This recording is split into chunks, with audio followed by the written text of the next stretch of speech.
சங்கத்தமிழ் இலக்கிய பூங்கா சண்முகவேலா சமூக நல அறக்கட்டளை நூல்வயல் பதிப்பு அகிலம் இணைந்து நடத்திய பாவேந்தர் பாரதிதாசன் விழா நடைபெற்றது.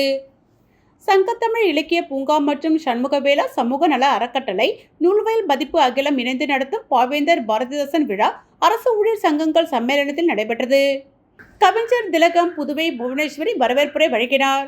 பாரதி சுடர் நீலகண்ட தமிழன் தலைமையேற்றார். விழாவில் இசையரங்கம் மற்றும் கவியரங்கம் நடைபெற்றது. முக்கிய நிகழ்வாக 100வது புத்தகமாக விஜயா எழுதிய அன்னையர் போற்றுவோம் புத்தகத்தை முனைவர் தமிழ்மலன் வெளியிட தொழிலதிபர் என்ஆர் ஏழுமலை பெற்றுக்கொண்டார். மற்றும் எழுத்தாளர் சாந்தி சின்னத்தம்பி எழுதிய மௌனமும் பழகிடு கவிதை நூலை கவிச்சுடர் நீலகண்டன் தமிழன் வெளியிட கலைச்சுடர் பாரதி பெற்றுக்கொண்டார். பாவேந்தரை போற்றுவோம் என்ற தலைப்பில் கவியரங்கம் தத்துவ கவிஞர் தூத்துக்குடி மணிமொழி செல்வன் தலைமையிலும் புதுவை படைப்பாளி பைரவி ஒருங்கிணைப்பிலும் கவிஞர்கள் கவிதைகள் வாசித்தனர். மேலும் பன்னாட்டு போட்டிகளில் கலந்து கொண்டவர்களுக்கு பரிசுகள் சான்றிதழ்கள் வழங்கப்பட்டது.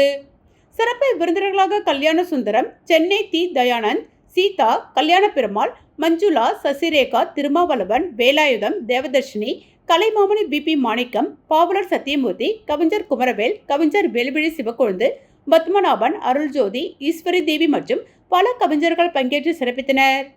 பாவலர் பிரமலா மேரி நன்றி உரை நிகழ்த்தினார்.